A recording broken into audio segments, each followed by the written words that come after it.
आइए शुरू करते हैं। तो इलेक्ट्रोस्टैट्स में क्योंकि आप लोगों ने थोड़ी बहुत पढ़ाई हो चुकी है इसमें, तो मैं स्टार्टिंग आज की लेक्चर हम लोग थोड़ा फास्ट मूव करेंगे, ठीक है। एंड टारगेट ये है कि बाकी जो भी बैचेस हैं उनके साथ आप लोगों को मैच करवा के जितना उनके सिलेबस खत्म हुआ है डाइपोल्स तक का, वहां तक आप लोग का मैच करवा के फिर उनके साथ ही इलेक्ट्रोस्टैट्स में प्रोसीड करेंगे हम लोग, ठीक है। तो तब तक हम लोग कुछ क्वेश्चंस करेंगे और डाइपोल्स तक के टॉपिक्स को हम लोग डिस्कस कर लेंगे। तो जैसा कि आप लोगों ने पढ़ाई होगा इस चैप्टर में, इस चैप्टर इलेक्ट्रोस्टैट्स में हम लोग डिस्कस किसके बारे में करेंगे, हम लोग चार्जेस के बारे में डिस्कस करेंगे, है ना। और चार्जेस कैसे होंगे यहाँ पे, चार्जेस एट रेस्ट होंगे, इसीलिए इसका नाम इलेक्ट्रोस्टैटिक इलेक्ट्रोस्टैटिक्स दिया हुआ है, ठीक है। स्टैटिक्स होगा। और अगर चार्ज मूव कर रहा होगा तो दो तरीके के मूवमेंट्स हैं। एक कि यूनिफॉर्म वेलोसिटी के साथ जा रहा होगा, स्क्रीन दिख रहा है सब लोगों को। Yes sir. एक है यूनिफॉर्म वेलोसिटी के साथ जा रहा होगा, दूसरा क्या है, एक्सेलरेट कर रहा होगा ना। जब यूनिफॉर्म वेलोसिटी के साथ जा रहा होगा, हम जब चार्ज एट रेस्ट पे कहते हैं, यूनिफॉर्म वेलोसिटी पे फिर आएंगे, फिर एक्सेलरेशन पे आएंगे। जब चार्ज रेस्ट पे होता है तो हम क्या ऑब्जर्व करते हैं कि चार्ज एक only electric field only electric field produce कर रहा है। उस चार्ज से रिलेटेड हम लोग एक इलेक्ट्रिक फील्ड ही जनरेटेड देखते हैं। बट जब वो यूनिफॉर्म वेलोसिटी के साथ जा रहा होता है तो वो इलेक्ट्रिक फील्ड प्लस एक वी माने मैग्नेटिक फील्ड, ठीक है। तो इलेक्ट्रिक फील्ड और मैग्नेटिक फील्ड दोनों प्रोड्यूस कर रहा होता है।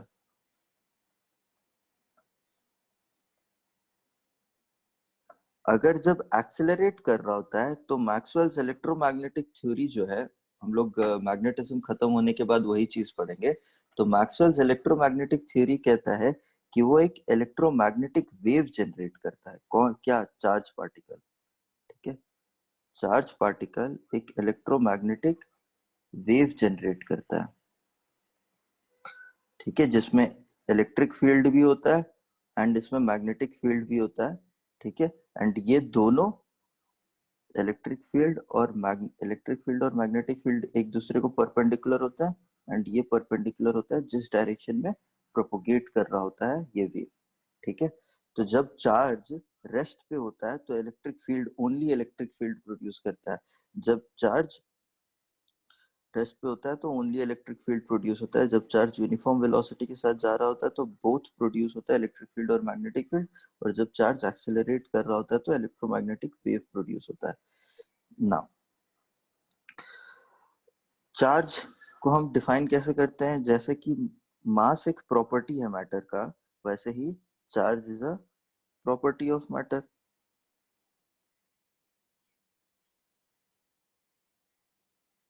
प्रॉपर्टी ऑफ मैटर ना। इसकी एसआई यूनिट क्या है, बताओ जल्दी से। इसकी एसआई यूनिट क्या है, कूलम। कूलम्ब, ठीक है, जिसको हम लोग सी से रिप्रेजेंट करते हैं, कैपिटल सी से, ठीक है। और इसकी प्रॉपर्टीज भी क्या क्या है, हम लोग अगर प्रॉपर्टीज देखें चार्ज की, चार्ज की प्रॉपर्टीज भी कुछ पढ़ी है आप लोगों ने। जैसे कि चार्ज हमेशा क्वांटाइज होता है या नहीं है। चार्ज का क्वांटाइज, जैसे कि चार्ज का क्वांटाइज्ड होने का मतलब क्या है, अगर आपको कहीं पे भी चार्ज मिलता है तो वो सम इंटीजर मल्टीप्लाइड बाय एक कांस्टेंट से मल्टीप्लाई करने के बाद एक इंटीजर को जो भी वैल्यू मिलती है वो हमेशा आपको नीचर में चार्ज मिलता है। नीचे ये where n belongs to an integer and e का वैल्यू इज 1.6 इंटू 10⁻⁻19 कूलम, ठीक है।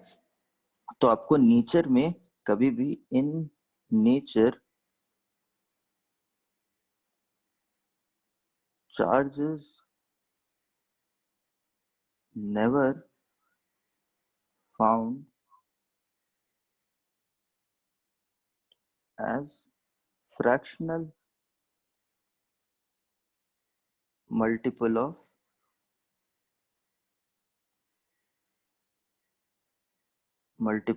ई, मतलब आपको चार्ज ऐसा नहीं मिलेगा कभी भी प्लस और माइनस E/3 और प्लस और माइनस E/2 और प्लस और माइनस 2E/3, ऐसा आपको कभी नहीं मिलेगा।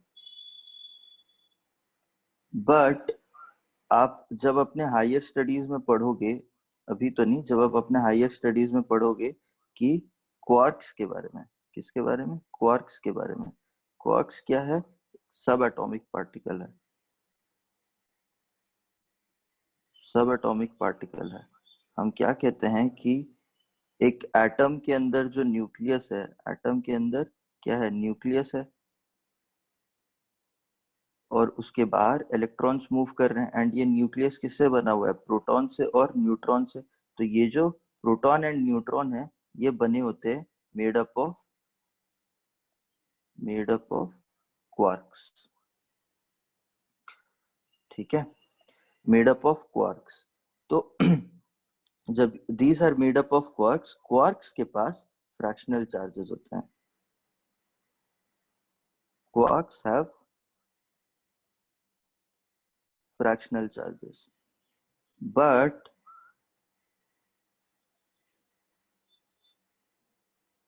ये कभी freely, they do not exist freely in nature, freely in nature। इसका मतलब ये है कि आपने अभी, हमने फोटो इलेक्ट्रिक इफेक्ट में इससे पहले देखा था कि अगर एक प्लेट में लाइट इंसिडेंट करो तो इलेक्ट्रॉन इजेक्ट हो जाता है, और किसी प्लेट में अगर आप हीट सप्लाई करो तो उसमें से इलेक्ट्रॉन इजेक्ट हो जाता है। ठीक है, तो ऐसे ऐसे तरीके देखे थे हम लोगों ने जिसपे इलेक्ट्रॉन्स, जिसकी वैल्यू एक इंटीजर जो कि 1 है, उसको ई से मल्टीप्लाई करने के बाद जो वैल्यू आपकी आती थी, वो उस इलेक्ट्रॉन का चार्ज हो जाता था। तो वो उतने वैल्यू का चार्ज आपको फ्रीली मिल जाता था। फॉर एग्जाम्पल प्रोटॉन है, प्रोटॉन प्लस ई है जिसमें +1 इंटीजर मल्टीप्लाई किया हुआ है। तो ऐसे आपको मिल जाते हैं नेचर में। बट कभी भी आपको क्वार्क, क्वार्क फ्रीली नहीं एग्जिस्ट करता है। ठीक है, कभी भी फ्रीली कभी एग्जिस्ट नहीं करता है क्वार्क। तो इसीलिए आप लोग को फ्रैक्शनल चार्जेस भी विजिबल नहीं होते हैं कभी भी। ठीक है, नेक्स्ट आपने और भी पढ़ा होगा कि चार्ज कंजर्व्ड है। चार्ज इज ऑलवेज कंजर्व्ड, मतलब in an isolated system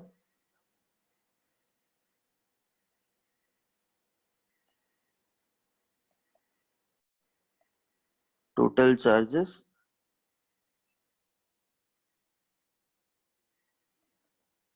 always conserved। Charge means, that is, charge can neither be created nor be destroyed।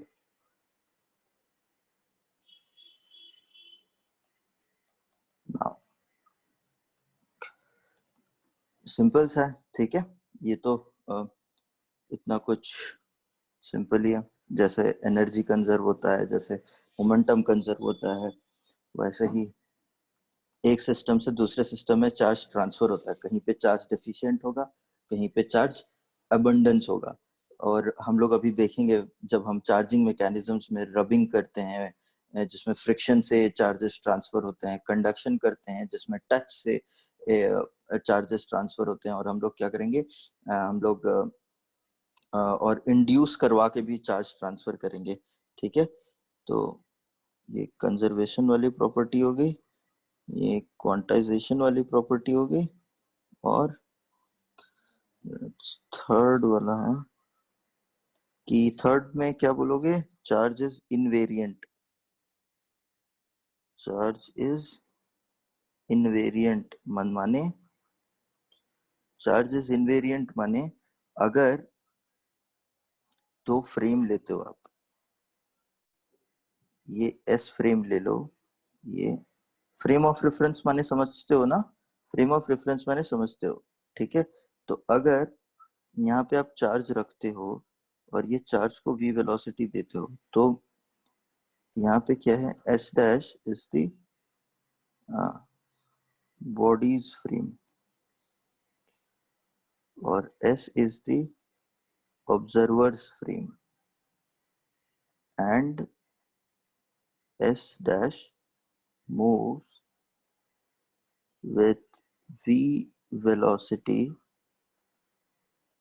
with respect to s, ठीक है।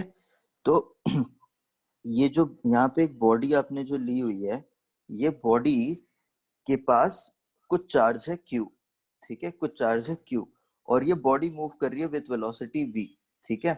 और इस बॉडी के ही फ्रेम है s डैश, और एक ऑब्जर्वर है जिसका फ्रेम है s। मतलब समझो, मतलब जैसे कि अब आप एक का ट्रेन में हो और बाहर एक पेड़ है, ठीक है। तो ट्रेन ये मूव कर रहा है विथ वेलोसिटी v, और आप ट्रेन में अगर बैठे हो तो आप खुद को तो हमेशा स्टेशनरी कहोगे ना, है या नहीं है। मतलब अगर आपको पूछा जाए कि क्या आप मूव कर रहे हो, तो आप बोलोगे नहीं, तो मैं तो ट्रेन में बैठे हूँ, मैं तो रेस्ट पे हूँ, ठीक है। लेकिन आप क्या देखोगे, जो ट्री है वो ट्रेन के एग्जैक्टली ऑपोजिट डायरेक्शन में मूव कर रहा होगा, ठीक है। और सिमिलरली अगर कोई एक बाहर एक स्टेशनरी ऑब्जर्वर है, रोड पे कोई बंदा है, तो वो क्या बोलेगा कि आप मूव कर रहे हो विद अ वेलोसिटी v, लेकिन आप जो खुद ट्रेन पे बैठे हो वो क्या बोलोगे कि आप स्टेशनरी हो, ये बंदा ऑपोजिट डायरेक्शन में मूव कर रहा है। सिमिलरली ये चार्ज अगर with a velocity v move कर रहा है और इसके खुद के फ्रेम में ये चार्ज रेस्ट पे होगा। क्लियर है इतनी बात? Yes sir. हाँ।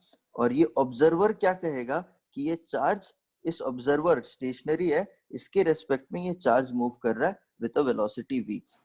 तब इसके खुद के फ्रेम में, मतलब एस डैश के फ्रेम में जितना चार्ज है उतना ही चार्ज ये स्टेशनरी ऑब्जर्वर भी रिपोर्ट करेगा। इसका मतलब ये है, ठीक है। इनवेरिएंट का मतलब ये है। लेकिन ये इसलिए इंपॉर्टेंट है, ये भी समझो, अगर मैं बोलूं कि इस ऑब्जेक्ट के पास मास m है, ठीक है, और इसके खुद के एस डैश फ्रेम में अगर m नॉट है, m नॉट अगर मेरा रेस्ट मास हो जाता है, रेस्ट मास माने जब ऑब्जेक्ट रेस्ट पे है तो उसका मास कितना है। तो इसके खुद के फ्रेम में, मतलब एस डैश के फ्रेम में ही, बॉडीज फ्रेम में, उसके खुद के फ्रेम में अगर, क्योंकि बॉडी के फ्रेम में तो वो हमेशा रेस्ट पे ही होगा, ठीक है, तो उसके बॉडी के फ्रेम में कितना मास है वो रेस्ट मास मान लेते हैं, ठीक है। तो m अगर is the mass observed bye observer, that is s frame से, ठीक है। तो इन दोनों के बीच में रिलेशन ये हो जाता है, m not by 1 minus v square by c square, ठीक है। ये इन दोनों के बीच में रिलेशन हो जाता है। तो इससे क्या समझ में आ रहा है कि सर मास, यहाँ m किसका मास है? m उसी ऑब्जेक्ट का मास है, ठीक है। ये m इज, हम s फ्रेम से मेजर कर रहे हैं उसी ऑब्जेक्ट का, और ये m not s dash frame से मेजर कर रहे हैं। s डैश फ्रेम का अर्थ है कि उसके बॉडी के रेस्पेक्ट में, ठीक है, मतलब उसके खुद के बॉडी के रेस्ट पे, क्योंकि उसका बॉडी तो हमेशा, अगर आप मान लो चार्ज को मूव करवा रहे हो विद अ वेलोसिटी v और आप चार्ज के ऊपर ही खड़े हो, तो आप क्या बोलोगे, चार्ज तो रेस्ट पे है ना। लेकिन अगर आप बाहर स्टेशनरी खड़े होगे और आप चार्ज को देख रहे होगे मूव करता हुआ, तब बोलोगे ना चार्ज मूव कर रहा है। तो उसके खुद के फ्रेम में, उसके खुद के बॉडी के फ्रेम में वो हमेशा रेस्ट पे होगा। तो एम नॉट वो क्वांटिटी है मास का जब उसके खुद के बॉडी के फ्रेम में हमने मास मेजर किया हुआ है, और m वो क्वांटिटी है जो बाहर बैठा हुआ ऑब्जर्वर, मतलब s फ्रेम से बाहर बैठा हुआ ऑब्जर्वर क्या उस बॉडी की मास मेजर कर रहा है। ठीक है, m वो क्वांटिटी है। तो बाहर बैठा हुआ ऑब्जर्वर उतना मास मेजर करेगा ऑफ अ बॉडी जिसकी relative mass rest mass m not है और वो v वेलोसिटी के साथ जा रहा है, तो वो इतना मास मेजर करेगा। ठीक है, तो इसका मतलब ये हो जाता है mass is relativistic quantity, relativistic quantity. और यहाँ पे देखो उसके बॉडी में जितना मास है, क्योंकि v तो हमेशा लेस देन c होगा। ठीक है, तो ये वाला जो क्वांटिटी है, ये वाला जो क्वांटिटी है, it's always 1 minus v square by c square is always less than 1। ठीक है, तो m will always be greater than m naught, ये हमेशा ट्रू हो जाएगा। ठीक है, m will be always greater than m naught. तो देखो जो ऑब्जर्वर देख रहा है ऑब्जेक्ट की मास उसके खुद के बॉडी के मास से ज्यादा आ रहा है। तो जो बॉडी एक रिलेटिवली मूव करता है, अगर इतना फास्ट मूव करता है तो उसकी मास बढ़ती हुई दिखती है। ये एक कॉन्सेप्ट है, ये चलो ये बाद में आप लोग पढ़ोगे, बट अभी तक के लिए तो आपका फोकस पॉइंट यहाँ पे है। ठीक है, उसके बाद आगे बढ़ते हैं। सिंपल सी चीज, फोर्थ पॉइंट क्या कहता है, लाइक चार्जेस। सर यस, जो वेलोसिटी है वो एम नॉट का वेलोसिटी है। हाँ हाँ, एम नॉट मतलब ऑब्जेक्ट का वेलोसिटी है। ठीक है, एम नॉट उसके खुद के फ्रेम में मास मेजर करा गया है। Okay sir. और अनलाइक चार्जेस, ये तो सिंपल है ना, इसमें ज्यादा कुछ ये नहीं है। Like charges attract each other, unlike charges repel each other, ये इनकी प्रॉपर्टी है। ठीक है, अब हम कुछ चार्जिंग मैकेनिज्म्स डिस्कस करते हैं। 3 तरीके के चार्जिंग मैकेनिज्म्स है बॉडी को चार्ज करने के।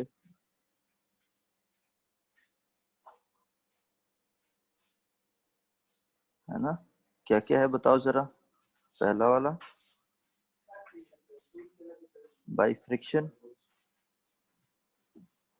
ठीक है, बाय फ्रिक्शन ये एक चार्जिंग मैकेनिज्म है ना। तो इसमें क्या होता है, इसमें देखो, अगर हमने ये नोटिस करा साइंटिस्ट ने कि आप अगर एक ग्लास रॉड को एक ग्लास रॉड को सिल्क के साथ रब कर रहे हैं, एक ग्लास रॉड को सिल्क के साथ रब कर रहे हैं, तो मेरा ग्लास रॉड पॉजिटिवली चार्ज हो जाता है और सिल्क नेगेटिवली चार्ज हो जाता है। सिमिलरली अगर हम एक इबोनाइट, ये एक मटेरियल है, इबोनाइट रॉड को अगर हम वुल के साथ अगर हम वुल के साथ रब करते हैं तो इबोनाइट रॉड नेगेटिवली चार्ज हो जाता है और वुल जो है वो पॉजिटिवली चार्ज हो जाता है। ठीक है, तो ये जब हमने नोटिस करा तो इसको ये रबिंग का मैकेनिज्म है। ठीक है, तो इसमें हो क्या रहा है, इसके लिए कुछ पॉइंट्स हैं। पहला पॉइंट ये है कि इसमें ये पॉजिटिव और ये नेगेटिव होने का अर्थ ये है कि ग्लास रॉड ने सिल्क को, जब इन दोनों को रब किया गया, ग्लास रॉड और सिल्क को, तो ग्लास रॉड ने सिल्क को कुछ इलेक्ट्रॉन्स डोनेट कर दिए। ठीक है, और सिल्क ने ग्लास रॉड से कुछ इलेक्ट्रॉन्स एक्सेप्ट कर लिए ना, क्योंकि इलेक्ट्रॉन्स नेगेटिवली चार्ज्ड है तो सिल्क क्या हो गया, नेगेटिवली चार्ज्ड हो गया। और क्योंकि ग्लास रॉड ने इलेक्ट्रॉन्स जो कि नेगेटिवली चार्ज है उनको डोनेट कर दिए, तो वो खुद पॉजिटिवली चार्ज हो गया।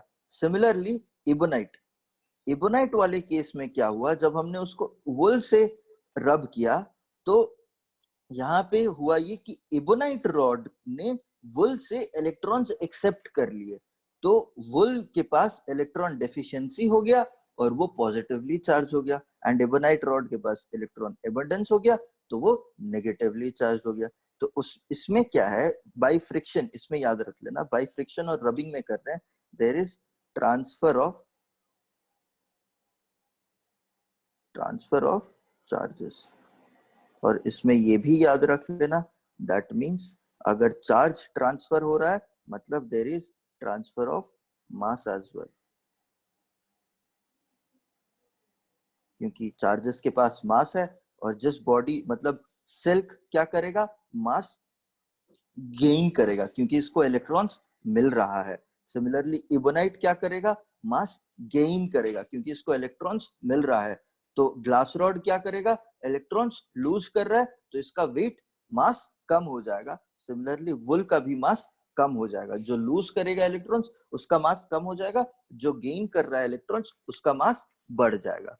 क्लियर है? और एक और कुछ पॉइंट्स है वो भी नोट करो, ये आपको शीट मिल जाएगा, मैं इसी पे ही लिख रहा हूँ। हैंडराइटिंग क्लियर है ना? अगर क्लियर नहीं हो रही है तो मुझे बता देना, मैं थोड़ा बड़ा भी लिख दूंगा, ठीक है? हाँ, इसमें क्या कहेंगे कि द नेचर एंड मैग्नीट्यूड, ये मतलब magnitude of charges are opposite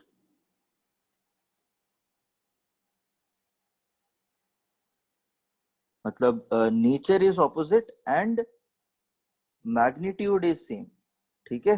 nature is opposite and magnitude is same, ठीक है? देखो मतलब इसका मतलब ये है कि अगर ग्लास रॉड पॉजिटिवली चार्ज हो रहा है तो सिल्क मेरा नेगेटिवली चार्ज हो रहा है। नेचर ऑपोजिट है, ठीक है, positive and negative, but magnitude मतलब अगर ये क्यू अमाउंट पॉजिटिव हुआ है तो ये माइनस क्यू अमाउंट उतना ही अमाउंट नेगेटिव होगा, ठीक है? नेक्स्ट पॉइंट, क्योंकि ऐसा क्यों हो रहा है बताएगा, बताना चाहोगे ऐसा क्यों हो रहा है, क्यों मैग्नीट्यूड क्यों सेम हो रहा है? क्योंकि न्यूट्रल रहता है कोई भी। हाँ न्यूट्रल रहता है। ओके वैभव आ गए हो आप, जल्दी आया करो क्लास में, है ना? क्योंकि चार्जेस कंजर्व्ड है, न्यूट्रल तो है क्योंकि चार्जेस कंजर्व्ड है, ठीक है? जितना देखो अगर यहाँ पे माइनस क्यू आ रहा है तो मतलब चार्ज यहाँ पे इतना माइनस और इतना अमाउंट ऑफ चार्ज प्रोड्यूस हुआ है, ठीक है? अगर प्लस क्यू आ रहा है ग्लास रॉड पे मतलब क्यू अमाउंट ऑफ चार्ज आपने plus Q amount of charge आपने प्रोड्यूस करा है, तो कहीं से plus Q minus Q amount of charge आपको रिड्यूस भी करना होगा। क्यों? By the this property, because charge is conserved, ठीक है? नेचर में बिकॉज चार्ज इज कंजर्व्ड तो जितना प्रोड्यूस होगा उतना हमेशा कहीं ना कहीं से घटेगा क्योंकि एक आइसोलेटेड सिस्टम मानते हो, ठीक है? नेक्स्ट पॉइंट, सो ऑलवेज ये भी ट्रू है, now if the bodies are separated तो क्या हो जाएगा, दे विल अट्रैक्ट और रिपेल? हाँ क्या हो जाएगा? अट्रैक्ट। ऑफ कोर्स ना, क्योंकि यहाँ पे क्यों, क्योंकि यहाँ पे ऑपोजिट चार्जेस डेवलप हुई हैं तो इसीलिए अट्रैक्ट होगा हमेशा। ये हम डायरेक्टली लिख सकते हैं, ठीक है? और क्या पॉइंट है, अगर इफ दे मतलब bodies are brought in contact तो क्या होगा? रिपेल। अरे ब्रॉट इन कॉन्टैक्ट बच्चा, brought in contact then they will neutralise. Neutralise मतलब जो चार्ज इस पे ओरिजिनल चार्ज था वो वैनिश कर जाएगा, ठीक है? जो इस पे ओरिजिनल चार्ज था अब इन दोनों को लाके मैं टच करवा दूं, ठीक है? तो इसके पास जो अभी डेफिशिएंसी ऑफ चार्जेस है, सिल्क के पास जो अभी डेफिशिएंसी ऑफ चार्जेस है और ग्लास रॉड के पास जो अभी अबंडेंस ऑफ चार्जेस है वो न्यूट्रलाइज कर जाएगा। Glass rod silk glass rod को चार्ज अपना ग्लास रॉड वापस से इलेक्ट्रॉन्स ले लेगा सिल्क से और वो न्यूट्रल हो जाएगा, ठीक है? ये कुछ हो गए। नेक्स्ट क्या है चार्जिंग का mechanism? Point number 2 is your charging by induction. Induction कर लेते हैं। इंडक्शन बहुत ही इंपॉर्टेंट फिनोमेना है इसे हम लोग बार बार यूज कर रहे होंगे, तो इसको ध्यान से समझ लो, ठीक है। इंडक्शन में क्या होगा, हाँ, सो induction, bodies are charged by bringing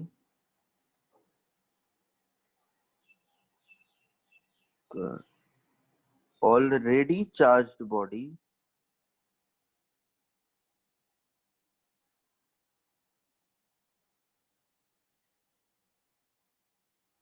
closer to a neutral body। यहाँ पे रबिंग में क्या करा था हमने, रबिंग में दो न्यूट्रल बॉडी थे, ग्लास रॉड और सिल्क दोनों न्यूट्रल था। हम इन दोनों न्यूट्रल बॉडीज को रब करके एक दूसरे में चार्ज हमने ट्रांसफर किया था। बट इंडक्शन में क्या हो रहा है कि हम एक ऑलरेडी चार्ज बॉडी लेकर आ रहे हैं, ऑलरेडी चार्ज बॉडी लाकर हम एक न्यूट्रल बॉडी के पास रख रहे हैं, तो उस पे देख रहे हैं कि कैसा इफेक्ट हो रहा है, ठीक है। तो मान लो हमारे पास एक ये ग्लास रॉड था, ठीक है। ग्लास रॉड को हमने क्या करा, हमने सिल्क के साथ रब करके इसको पॉजिटिवली चार्ज कर दिया, ठीक है। सिल्क के साथ रब करके इसको पॉजिटिवली चार्ज कर दिया। फिर हम इसे एक ऑब्जेक्ट के पास लेकर आते हैं। तो इस ऑब्जेक्ट पे हमने क्या देखा कि एक साइड पे यहाँ पे, क्योंकि अब यहाँ पे पॉजिटिव चार्जेस हैं ग्लास रॉड के पास, तो इस ऑब्जेक्ट का, ये कोई भी, आपको ये मेटल हो सकता है या फिर ये इंसुलेटर भी हो सकता है, ठीक है, कुछ भी हो सकता है, ठीक है। तो इस पे क्या होगा कि यहाँ पे जो भी चार्ज लेकर आ रहे हो उसके ऑपोजिट चार्जेस इसके सरफेस पे यहाँ पे आ जाएंगे। एंड क्योंकि इसकी इस पार्ट ऑफ द सरफेस पे डेफिशिएंसी ऑफ चार्जेस आ गया है, क्या है यहाँ पे, डेफिशिएंसी ऑफ चार्जेस है, तो उसी के वजह से बैलेंस करने के लिए, क्योंकि ये बॉडी तो हमेशा न्यूट्रल ही रहेगा, ओरिजिनल न्यूट्रल था, तो उसकी इसकी डेफिशिएंसी को कंपेंसेट करने के लिए यहाँ पे अबंडेंस ऑफ चार्जेस आ जाएगा ऑपोजिट साइड पे, ठीक है। यहाँ पे क्या है, ये अबंडेंस ऑफ चार्जेस, ठीक है। तो अब क्या हो रहा है देखो, इस पे क्या करेंगे, हमने अब क्या करा, थोड़ा सा समझो है ना, स्टेप समझो चार्ज करने का इस बॉडी को। ये तो हो गया सिंपल। तो पहले क्या कर रहे हैं कि फर्स्ट स्टेप इज,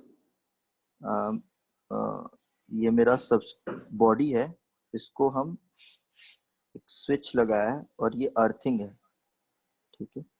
स्टेप्स ये है, अर्थ है, और यहाँ पे हम अब क्या कर रहे हैं, एक ग्लास रॉड लेकर आ रहे हैं। सेकेंड स्टेप क्या करेंगे, जब हम ये ग्लास रॉड लेकर आएंगे, तो ग्लास रॉड लेकर आएंगे तो यहाँ पे ये नेगेटिव चार्जेस एंड यहाँ पे ऑपोजिट साइड पे पॉजिटिव चार्जेस आ जाएंगे।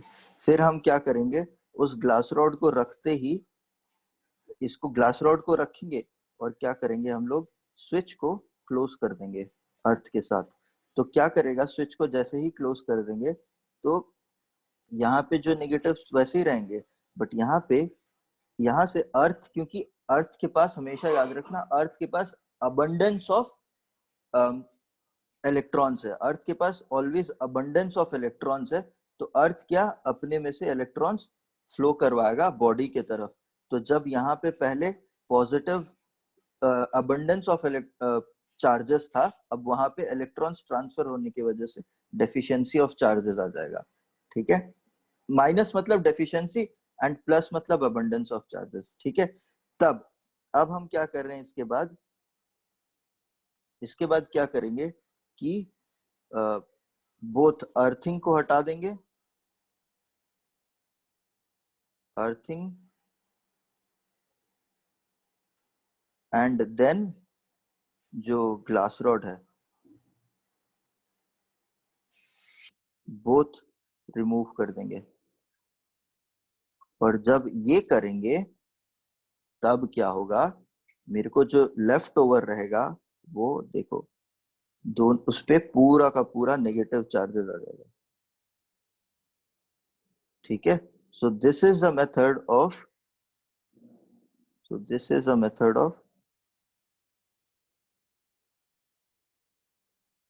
Producing a negatively charged body। ठीक है, स्टेप समझ में आया? स्टेप समझ में आया? क्या करोगे, पहले आप रॉड को एक ऑब्जेक्ट के पास लेकर आओगे, पॉजिटिवली चार्ज रॉड को एक ऑब्जेक्ट के पास लेकर आओगे, और जैसे ही ये लेकर आओगे बाय मेथड ऑफ इंडक्शन इस पे उसके क्लोजर साइड पे, उस ऑब्जेक्ट के क्लोजर साइड पे अनलाइक चार्जेस डेवलप होगा। एंड क्योंकि मेरा ऑब्जेक्ट पहले से न्यूट्रल है, तो उस अनलाइक चार्जेस के डेवलपमेंट को कंपेंसेट करने के लिए उसका ही अनलाइक चार्ज डेवलप होगा। जैसे कि इन this case glass rod is positive, तो उसका अनलाइक चार्ज हो गया नेगेटिव। तो इस ऑब्जेक्ट के क्लोजर फेस में नेगेटिव चार्जेस डेवलप हो जाएंगे, एंड इस नेगेटिव चार्जेस के डेवलपमेंट को कंपेंसेट करने के लिए ओरिजिनल ऑब्जेक्ट में आपको positive charge on the opposite face develop हो जाएगा। ठीक है, ऑपोजिट फेस डेवलप हो गया। फिर आपने अर्थ के साथ इसको जब कनेक्ट करा, तो इस अर्थ से इलेक्ट्रॉन्स फ्लो करेगा उस ऑब्जेक्ट में, तो ये टोटली बॉडी जो है वो नेगेटिव हो जाएगा।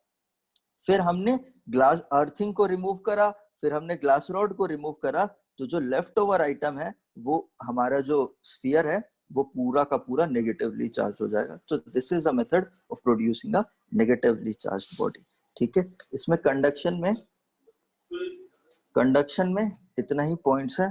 ठीक है, तो दिस इज सॉरी इंडक्शन में इतने ही पॉइंट्स है। नाउ नेक्स्ट क्या तरीका है, हम इस पे क्वेश्चंस करेंगे तो और भी अच्छे तरीके से क्लियर हो जाएगा। नेक्स्ट क्या तरीका है भाई, कंडक्शन। ठीक है, बाय कंडक्शन। नाउ कंडक्शन में बॉडीज आर चार्ज बाय क्या, टचिंग ईच अदर। यहाँ पे टच नेसेसरी है।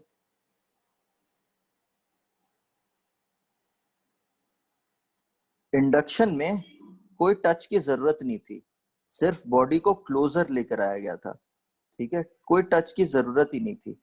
एंड इसमें there is no transfer of charges, है ना, no transfer of charges. Body में यहां पे जितना चार्ज इंड्यूस हुआ था उतना ही चार्ज ऑपोजिट साइड में इंड्यूस हो गया। यहाँ पे कोई नेट चार्ज ट्रांसफर नहीं हुआ है। एंड ऑफ कोर्स ये इंड्यूस इसलिए हो रहा है क्योंकि ये पॉजिटिव ऑब्जेक्ट को लाने की वजह से इस ऑब्जेक्ट में मेटल या इंसुलेटर क्या हो रहा है, यहाँ पे ये वर्ड याद रख लेना, हम लोग इसको यूज करेंगे, पोलराइज हो जा रहा है। पोलराइज हो जा रहा है, हम लोग इसे देखेंगे अभी आगे। ठीक है, पोलराइज हो जा रहा है ये वाला ऑब्जेक्ट इस ग्लास रॉड लाने की वजह से। तो क्योंकि ये पोलराइज हो जा रहा है तो इसमें चार्जेस डेवलप हो जा रही हैं। ठीक है, पोलराइजेशन हम लोग देखेंगे बाद में। यहाँ पे कंडक्शन में टचिंग ईच अदर है। नाउ इसमें क्या है कि कुछ चीजें लिखो। इसमें क्या है, इसमें अगेन ट्रांसफर ऑफ चार्जेस है।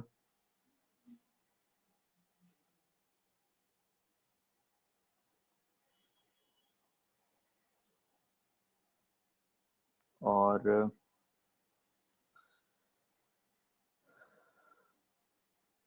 ना अगर एक सेम चीज है, अगर हम ग्लास रॉड लेकर आए और हम इसको एक स्फीयर के साथ टच करवा दें तो यहाँ से चार्ज इसमें ट्रांसफर कर जाएगा, ठीक है, इसमें चार्ज ट्रांसफर कर जाएगा। एंड हम ये भी बोलेंगे कि ये जितना चार्ज लूज करेगा, charge lost will be equal to ये जो नया बॉडी जितना चार्ज गेन करेगा, ठीक है। ये हमेशा स्टेबल रहेगा क्योंकि नेट चार्ज अगेन कंजर्व्ड है, ठीक है। बेसिक्स आइडिया थे, इसमें ज्यादा कुछ नहीं था। अब हम कुछ क्वेश्चंस करते हैं। इतना तो पढ़ ही लिया होगा ना, कोई डाउट यहाँ तक?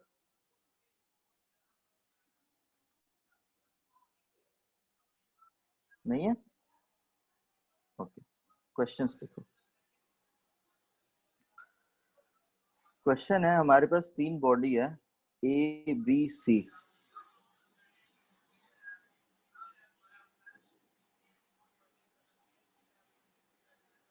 स्टेटमेंट है कि ए और बी को हम जब पास में लेकर आए तो ये दोनों अट्रैक्ट कर रहे हैं।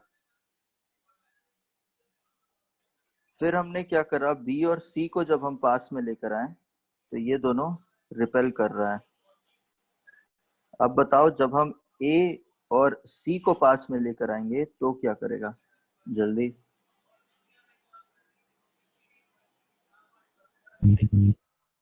हम्म, आवाज आवाज नहीं आ रही वैभव। रिपेल करेगा। सब अग्री करते हैं? Yes sir. क्या करेगा? रिपेल। सब अग्री करते रिपेल करेगा। चलो बताओ रिपेल क्यों करेगा? अट्रैक्ट करेगा, अट्रैक्ट। क्यों करेगा बताओ ना। हाँ, क्योंकि बी और सी लाइक चार्जेस है और ए और बी ऑपोजिट है।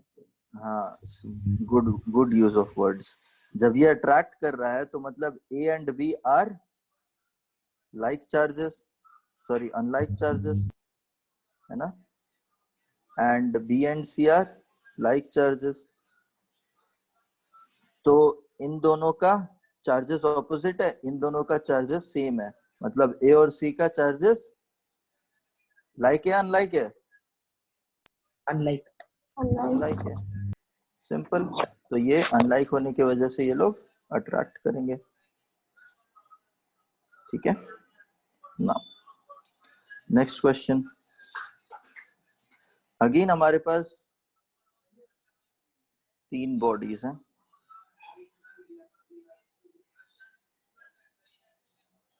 A B C.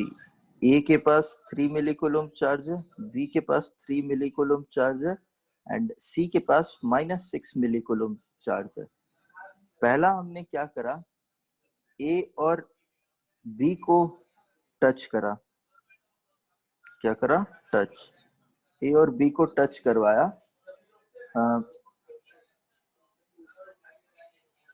ए और बी को टच करवाया है। ए और बी को टच करवाएंगे तो कुछ नहीं। ये नहीं करवाते, पहले हम करवाते हैं ए और सी को टच एंड फिर इसको सेपरेट कर देते हैं टच करवा के। फिर हम क्या करते हैं, बी और सी को अब टच करवाएंगे, ठीक है। ये सक्सेसिव स्टेप्स है, हाँ। पहला ये, उसके बाद ये सक्सेसिव स्टेप्स है। फिर टच करवाएंगे, फिर इन दोनों को सेपरेट कर देंगे। फिर क्या करेंगे, हाँ बस इतना ही है। अब जब हम लोग, क्वेश्चन है कि अब हम जब हम लोग ए और बी को क्लोज लेकर आएंगे तब क्या होगा, ठीक है। और फिर ए और सी को क्लोज लेकर आएंगे तब क्या होगा, बताओ। सब न्यूट्रलाइज हो, सब न्यूट्रलाइज हो गया, कुछ नहीं हुआ। कुछ नहीं हुआ? सोचो सोचो सोचो, कुछ नहीं होता तो मैं पूछता क्यों।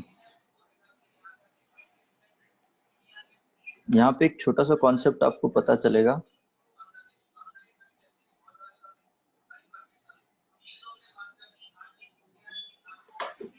ये वाला कॉन्सेप्ट जो भी मैं बताने वाला हूँ, अच्छा यहाँ पे जब टच करने का मतलब क्या हो रहा है?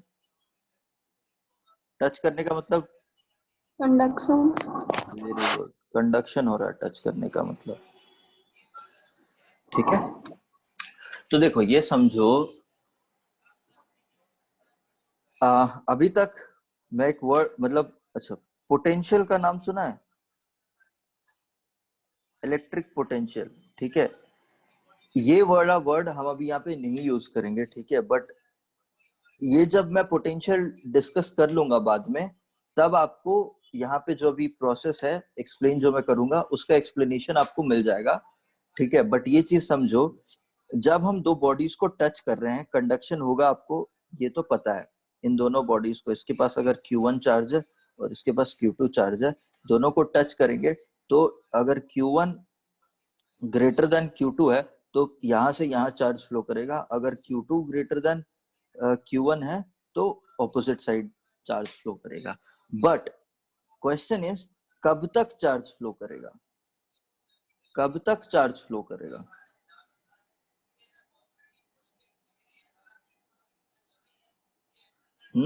कब?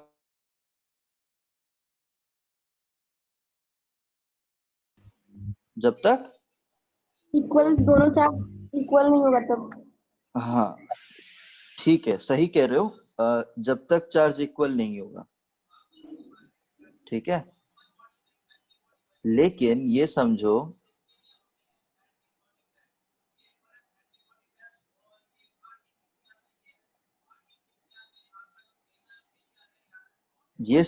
ये तभी ट्रू है, ये वाला जो आपने दिया हुआ एक्सप्लेनेशन ये तभी ट्रू है, only true when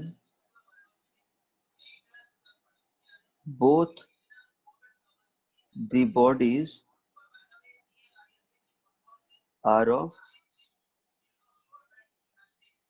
same dimension,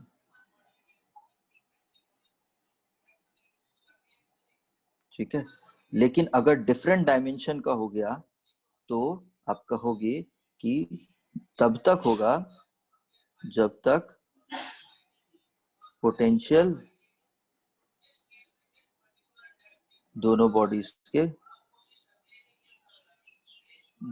both the bodies are same, ठीक है। तो तब तक चार्जेस फ्लो करेंगे जब तक दोनों बॉडीज के, ये आप याद रख लो, ठीक है, जब तक दोनों बॉडीज के पोटेंशियल सेम नहीं हो जाते, ठीक है। लेकिन अगर दोनों का, मान लो अगर हमारे पास दोनों स्फीयर है और दोनों स्फीयर के रेडियस भी सेम है, ठीक है, जो मतलब डायमेंशन का मतलब ये है दोनों स्फीयर के रेडियस भी सेम है, तो उस केस में क्या होगा कि दोनों का जब तक चार्ज बराबर नहीं हो जाता तब तक चार्जेस फ्लो कर रहे होंगे, ठीक है। इतना तो सिंपल है। तो चार्ज बराबर होने का मतलब क्या है कि यहाँ पे Q1 प्लस Q2/2 आ जाएगा और यहाँ पे भी Q1 प्लस Q2/2 आ गया, तो मतलब चार्ज बराबर हो गया, ठीक है। तो इस केस में भी आपको ऐसे ही कुछ एनालाइज करना है। तब जब हम इसको टच करेंगे तो हमारा क्या हो जाएगा, इस केस में ए और सी को जब टच करेंगे तो टोटल चार्ज कितना हो जाएगा ए और सी को मिला के, +3 -6 मिलीकुलम, मतलब टोटल चार्ज हो गया -3 मिलीकुलम, है ना। टोटल चार्ज -3 मिलीकुलम हो गया, तो -3 मिलीकुलम बाई 2 और -3 मिलीकुलम बाई 2 दोनों में चार्ज आ गया, ठीक है। अब फिर क्या कर रहे हैं हम लोग, बी और सी को टच कर रहे हैं, तो अभी बी के पास +3 मिलीकुलम चार्ज है और सी के पास -3 मिलीकुलम चार्ज है, -3/2 मिलीकुलम चार्ज है। जब इन दोनों को टच करेंगे तब क्या हो जाएगा, टोटल चार्ज दोनों के पास कितना हो गया, -3/2 मिलीकुलम, सॉरी 3/2 मिलीकुलम +3/2 मिलीकुलम, तो इसके पास डिवाइड हो जाएगा इक्वली, +3/4 मिलीकुलम और यहाँ पे भी +3/4 मिलीकुलम। क्लियर है? कोई दिक्कत कहीं पे मेरे को पूछो। सर सेकेंड क्वेश्चन में नहीं समझ आया। देखो, ए और सी को हमने टच किया पहले, ठीक है, तो ए के पास कितना था +3 मिली कूलम और सी के पास कितना था, -6 मिली कूलम। तो दोनों को मिला के कितना चार्ज हो गया मेरे पास, -3 मिली कूलम है ना। और -3 मिली कूलम अभी हमने यहाँ पे आप ही नहीं बताया था कि इक्वल चार्जेस हो जाएंगे तब तक फ्लो कर रहा होगा। तो -3 मिली कूलम का इक्वल चार्ज कितना हो जाएगा, इसका आधा ए को दे दो और इसका आधा C-3 का आधा सी को दे दो। तो मैंने -3/2 आधा जो है उसको ए को दे दिया और -3/2 जो उसी का ही आधा है उसको सी को दे दिया। ठीक है, तो अब मेरे पास क्या सिचुएशन आया, पहले से बी के पास +3 मिली कूलम चार्ज है, ये इनिशियल है केस है ना, ये इनिशियल है। और यहां से सी के पास कितना चार्ज आया, -3/2 मिली कूलम। ये सीक्वेंशियल है, मैंने आपको बताया था ना, पहले ये करा गया फिर सेकेंड स्टेप करा गया। तो -3/2 मिली कूलम। फिर जब इन दोनों को मैंने टच करा तो फाइनल सिचुएशन क्या आया कि इन दोनों का टोटल कितना हो गया, +3 -3/2 इज इक्वल्स टू +3/2।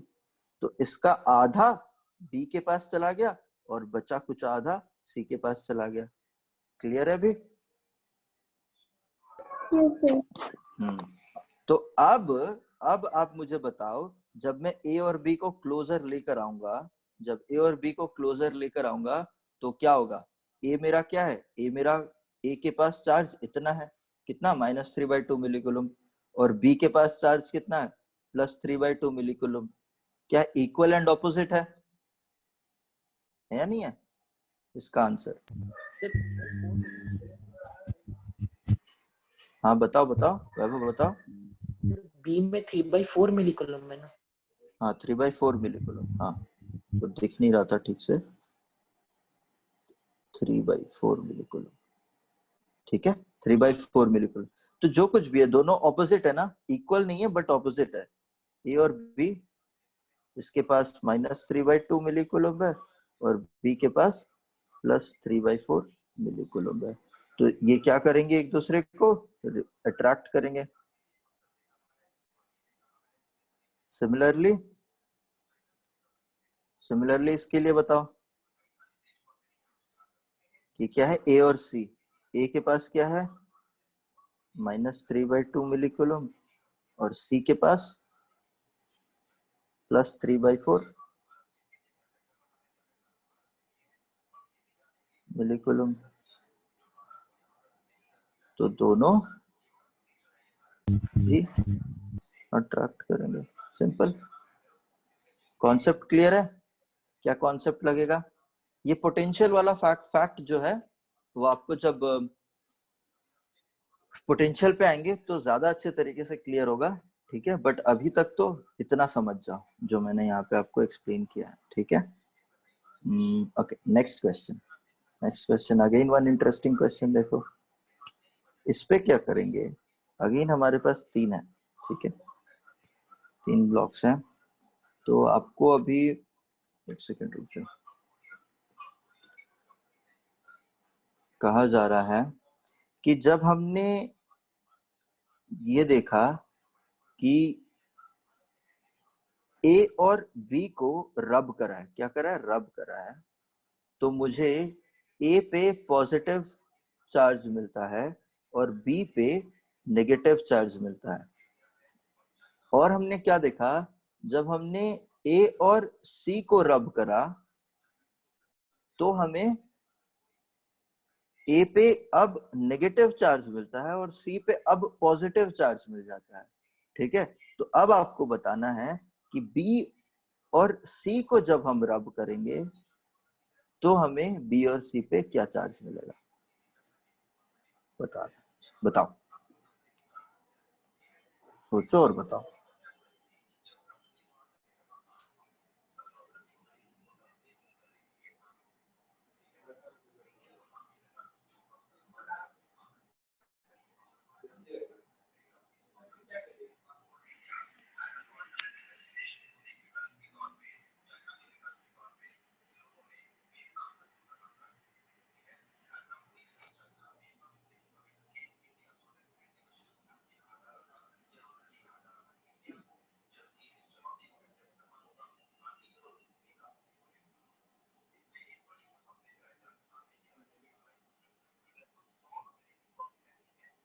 आ जाओ देखते हैं क्या करना है। फिजिक्स क्या कह रहा है यहाँ पे कि ऐसा क्यों हो रहा है, समझो। वाई, ये जब हम इनको रब कर रहे हैं तो ए पॉजिटिव और बी नेगेटिव क्यों हो रहा है?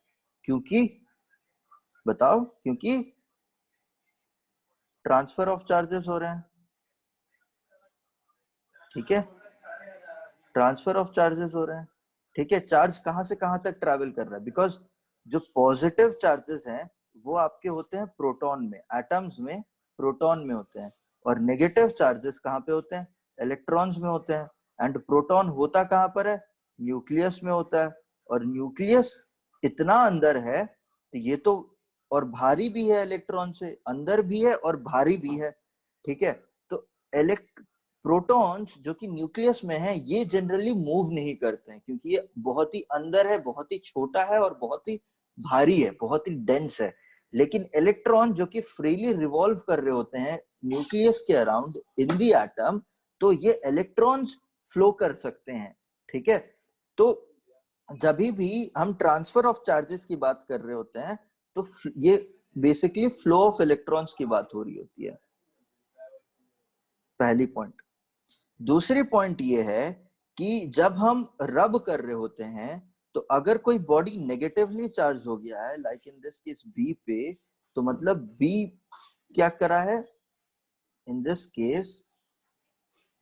Case B has acquired negative charges and A has donated negative charges, मतलब इलेक्ट्रॉन्स। ठीक है, इलेक्ट्रॉन एंड ये भी इलेक्ट्रॉन, इसने डोनेट कर दिया,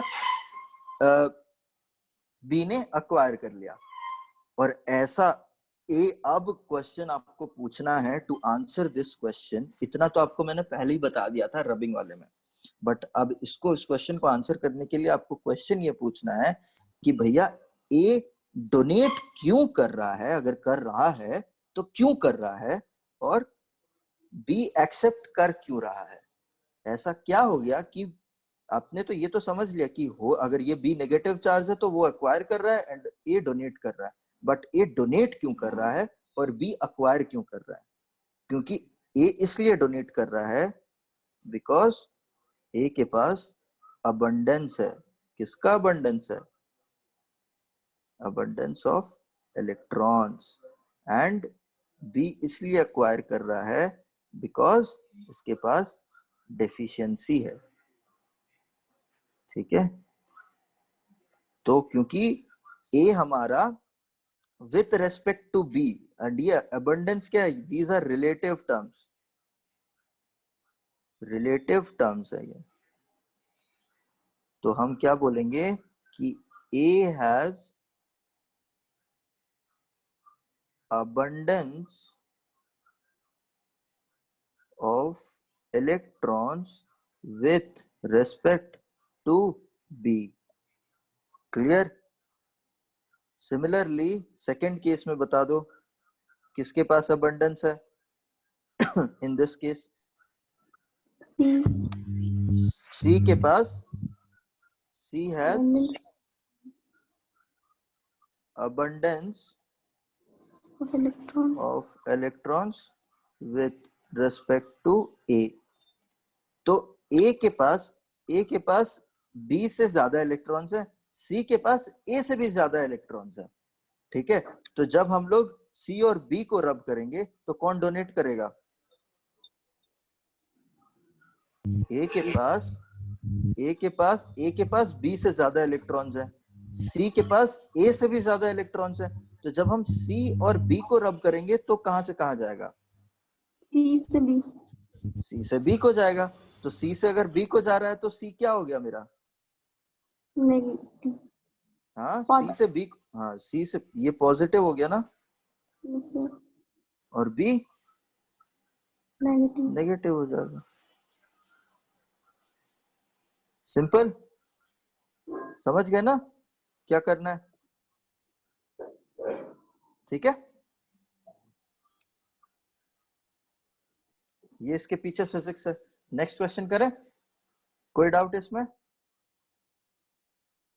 ठीक है, नेक्स्ट क्वेश्चन देखो, थोड़ा सा और इंटरेस्टिंग है।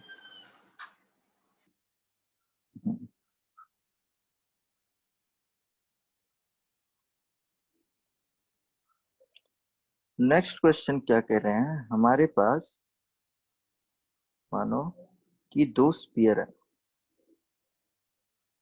और दोनों ऐसे कनेक्टेड है।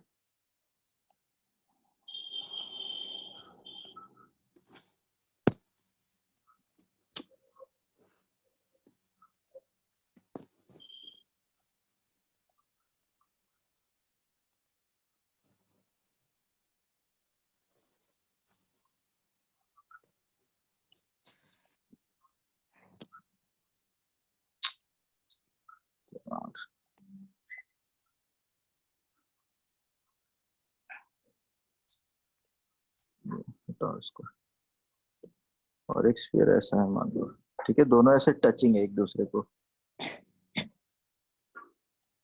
नाउ अब आपने इनके पास एक चार्ज लेकर आ गया, इनके पास एक रॉड लेकर आ गया, ग्लास रॉड, पॉजिटिवली चार्ज्ड है, ठीक है। तो अब मुझे बताओ इन पे कैसा चार्ज डिस्ट्रीब्यूशन होगा, मुझे बताना है इन पे चार्ज डिस्ट्रीब्यूशन कैसा होगा, पहला क्वेश्चन। चार्ज डिस्ट्रीब्यूशन कैसा होगा, एंड ये क्यों हो रहा है, वाई चार्ज डिस्ट्रीब्यूशन, वाई का आंसर क्या है, बिकॉज ऑफ इंडक्शन, हाँ, बिकॉज ऑफ इंडक्शन, ठीक है। और ये कैसा होगा, हाउ, कैसा होगा वो बताओ। सर दोनों इसके स्फीयर पे सेम चार्ज रहेगा। देखो, अब वही तो देखो, पहले तो इस स्फीयर पे आओ, इस स्फीयर पे आओ, इस स्फीयर पे, इस स्फीयर के क्लोजर वाले सरफेस पे कौन सा चार्ज आएगा, नेगेटिव। ठीक है। और इसके ऑपोजिट वाले पे, पॉजिटिव। तो अब इस वाले स्फीयर पे बताओ, इसके नियर वाले पे क्या आएगा, बताओ।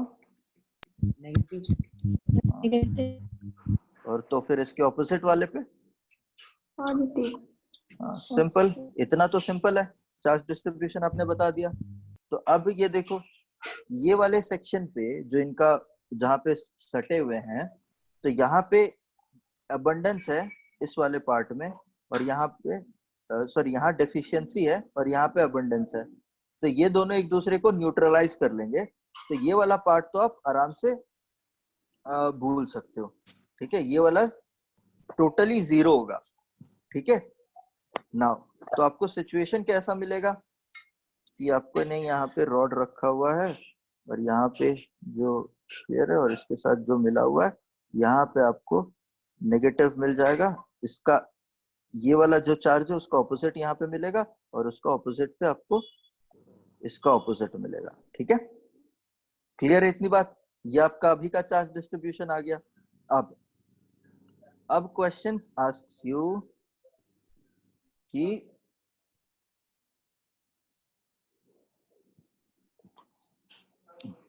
अब मैंने रॉड को रिमूव कर दिया तो क्या होगा,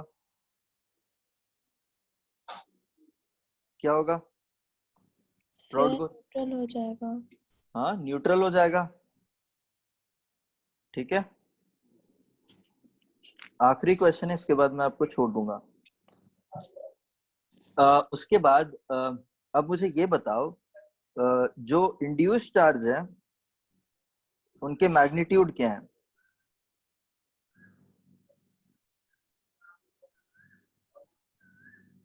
मतलब सेम है या डिफरेंट है, क्या है, मतलब इंड्यूस चार्ज, ये वाला इंड्यूस चार्ज है, ये वाला भी इंड्यूस चार्ज है, तो इन दोनों के यहाँ पे जितना माइनस चार्ज है और यहाँ पे जितना प्लस चार्ज है, तो इन दोनों का कंपैरिजन करके बताओ, सेम है, इक्वल है, ग्रेटर है, क्या होगा,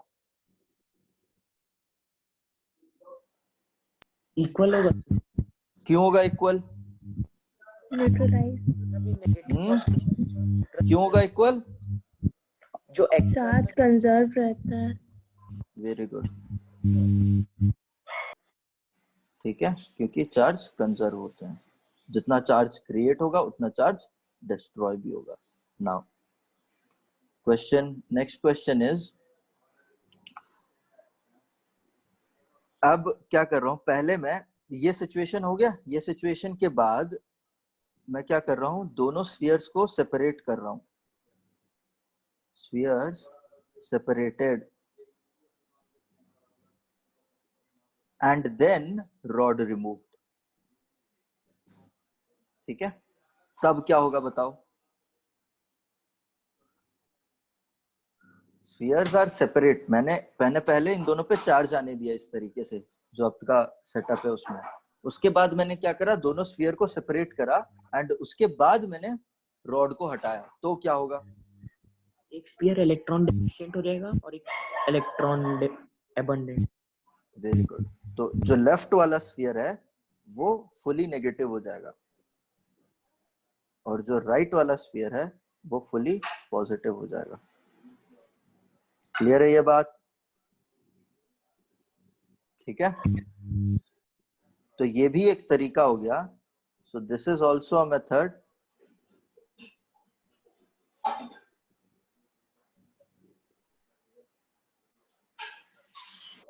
to get a charge body.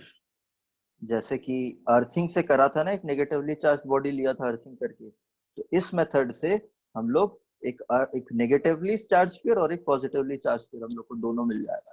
ठीक है, नेक्स्ट क्वेश्चन इसी पे ही।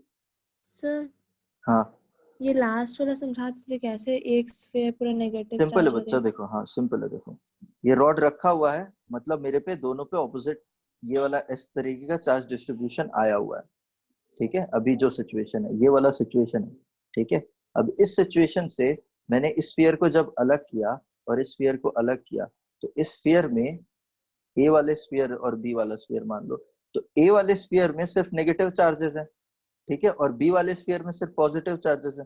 तो जब मैं अलग करूंगा तो ये पूरा जो नेगेटिव चार्जेस है ये रीडिस्ट्रीब्यूट कर जाएगा पूरे स्फीयर में, तो वो पूरा का पूरा नेगेटिव हो गया ए वाला स्फीयर।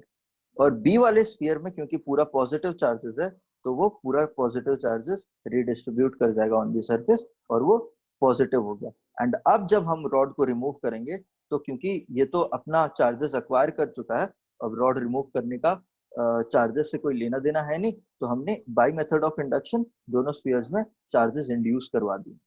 ठीक है, सिंपल है, ज्यादा कुछ रॉकेट साइंस नहीं है। ठीक है, इसी क्वेश्चन में अब हम क्या कर रहे हैं, मानो अर्थिंग वाला लगाते हैं। ठीक है, और ये भी याद रखना दोनों में सेम मैग्नीट्यूड का होगा। ठीक है, क्योंकि आपने यहाँ पे आंसर किया हुआ है कि इक्वल है। ठीक है, तो सेम मैग्नीट्यूड का होगा, ये भी पूछा जा सकता है कभी भी ना।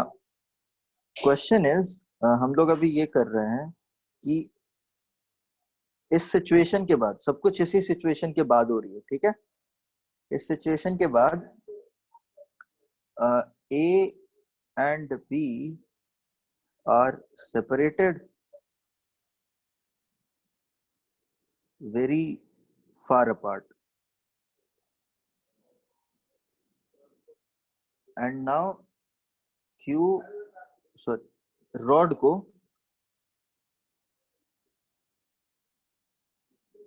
ये वन, ये फिर rod is brought near a, rod is brought near a, और क्या करेंगे, देन इसको a को अर्थ करेंगे, फिर हम रॉड को रिमूव करेंगे। ये क्वेश्चंस इसीलिए ताकि आपके कॉन्सेप्ट्स क्लियर हो पाए। फिर हम क्या कर रहे हैं, बी को इन contact with A, फिर then separated, then A and B separated. ठीक है, अब आपको बताना है क्या होगा रिजल्ट, क्या होगा बताना है, बताओ। अब पहला वाला सेटअप भूल जाओ, यहां से क्वेश्चन चालू होता है। ठीक है, मेरे पास ए वाला स्फीयर है और बी वाला स्फीयर है, दोनों को अलग अलग रखा हुआ है। मैंने ए वाले स्फीयर को लिया और फिर रॉड को उसके पास लेकर आया, ए को अर्थ करा, फिर रॉड को रिमूव करा, फिर मैं जो मुझे ए वाला स्फीयर मिला उसके पास बी वाला स्फीयर लेकर आ गया, कांटेक्ट करवाया, तब कांटेक्ट करवाने के बाद ए और बी स्फीयर को सेपरेट करा। तो बताओ ए और बी स्फीयर कैसा चार्ज होगा, पोलैरिटी क्या होगी उनके चार्ज पे।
बताओ क्या होगा।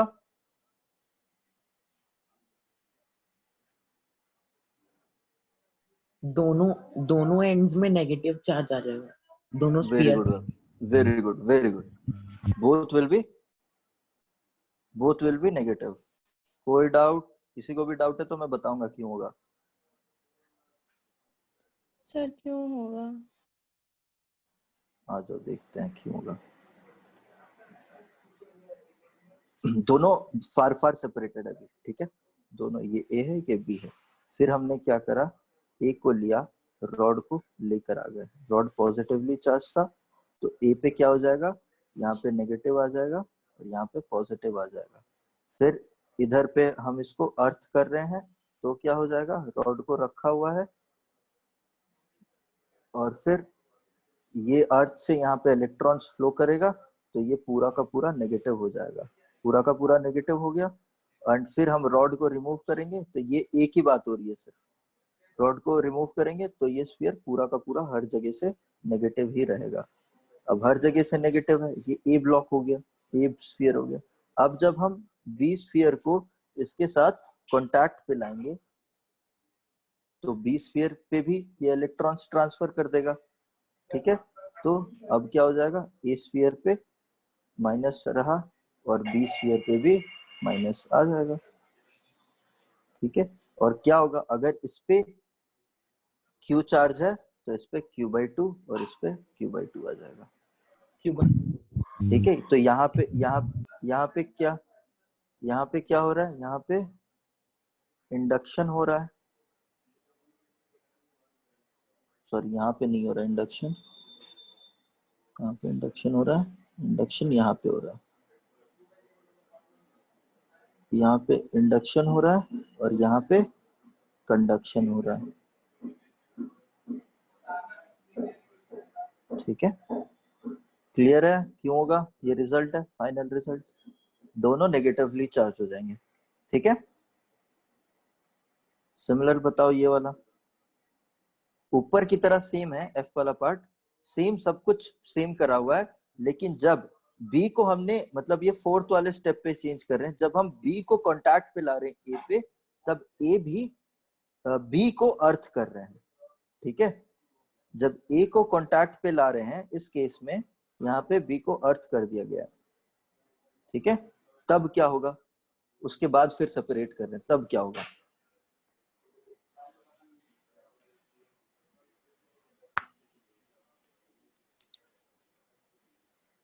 नेगेटिव।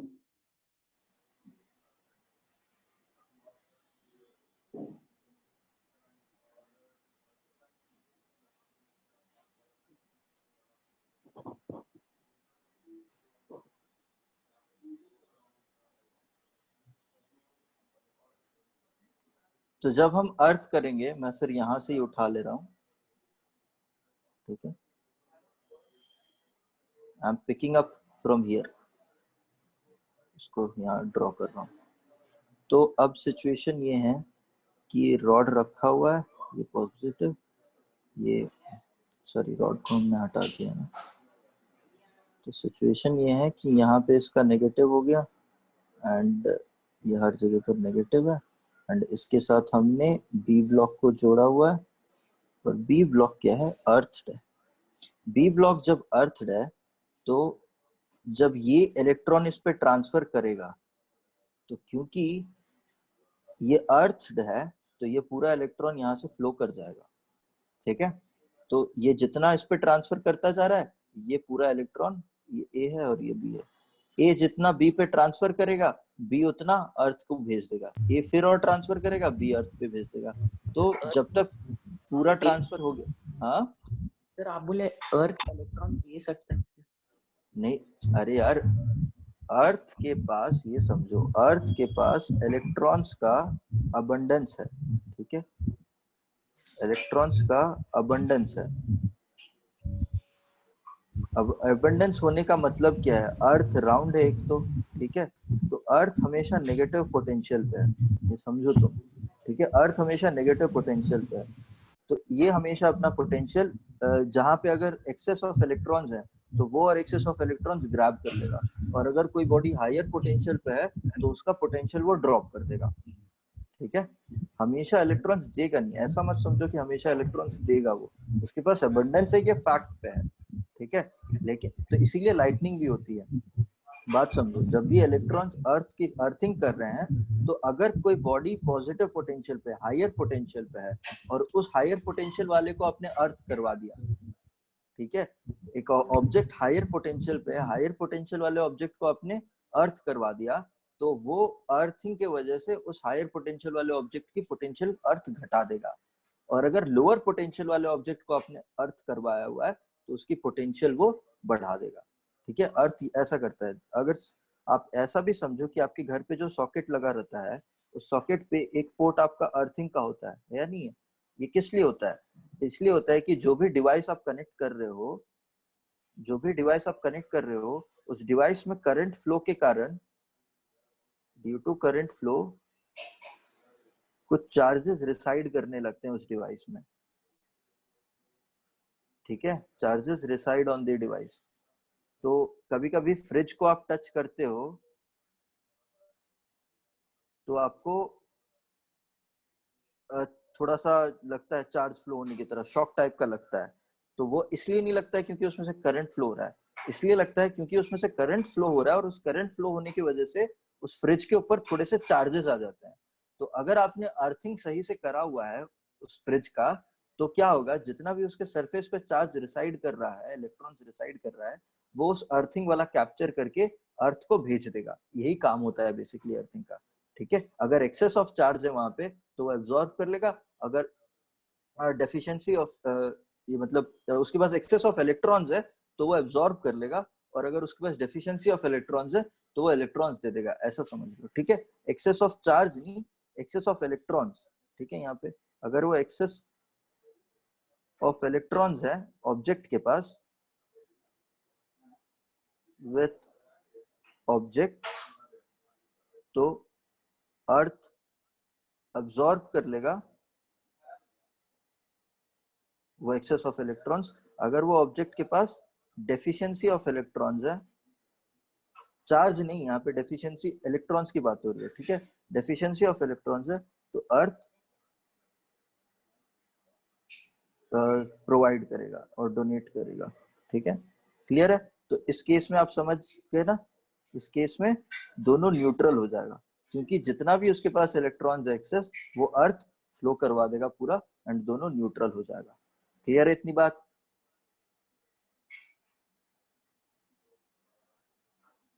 रिस्पॉन्ड करो, हम क्लास कंक्लूड कर देंगे। ठीक है, तो ये वाले नोट्स आपको मिल जाएंगे। ठीक है, ये वाले अभी मैं भेज देता हूँ, और मेरी रिक्वेस्ट होगी कि हम लोग नेक्स्ट क्लास में क्या क्या डिस्कस करेंगे मैं आपको बता देता हूँ। थोड़ा सा पढ़ के आ जाना, ताकि हम लोग जल्दी जल्दी आगे बढ़ जाएं और बाकी वाले बैच के साथ हम लोग जल्दी मैच कर पाए। ठीक है, ताकि और भी अच्छे अच्छे क्वेश्चन हम लोग करेंगे। तो क्वेश्चन अच्छे लगे ना आप लोगों को? थोड़े से अच्छे क्वेश्चन है। तो इसके बाद क्या आएगा, इसके बाद हम लोग कूलम्ब्स फोर्स के बारे में डिस्कस करेंगे। कूलम्ब्स फोर्स के बारे में डिस्कस करेंगे। उसके बाद हम लोग इलेक्ट्रिक फील्ड पे आएंगे, इलेक्ट्रिक फील्ड पे आएंगे। फिर फील्ड लाइंस डिस्कस करेंगे। फिर फील्ड लाइंस डिस्कस करने के बाद हम लोग आएंगे डिफरेंट चार्ज डिस्ट्रीब्यूशंस पे बात करेंगे, डिफरेंट चार्ज डिस्ट्रीब्यूशंस पे बात करेंगे। ठीक है, तो आप लोगों का ये दोनों तो एटलीस्ट पढ़ गया, हम लोग कल क्लास में ये दोनों करेंगे। ठीक है, कल भी क्लास है ना, इतने बजे सुबह ही, तो कल क्लास में हम लोग ये डिस्कस करेंगे। और जो अभी पढ़ाया हुआ है ये वाला नोट्स एक बार देख लेना। ठीक है, कल से।